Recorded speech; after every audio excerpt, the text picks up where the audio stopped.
Yavaş yavaş yumur gözün, mən ağlıram balam gülür. Yavaş yavaş yumur gözün, mən ağlıram balam gülür.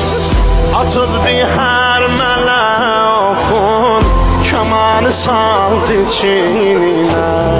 Əlimdə bənzədi balam, yaralı bir göyərçinə. Salar ölüncə bu yara, rubabi qəm kəməndinə. Anası öldürür özünü,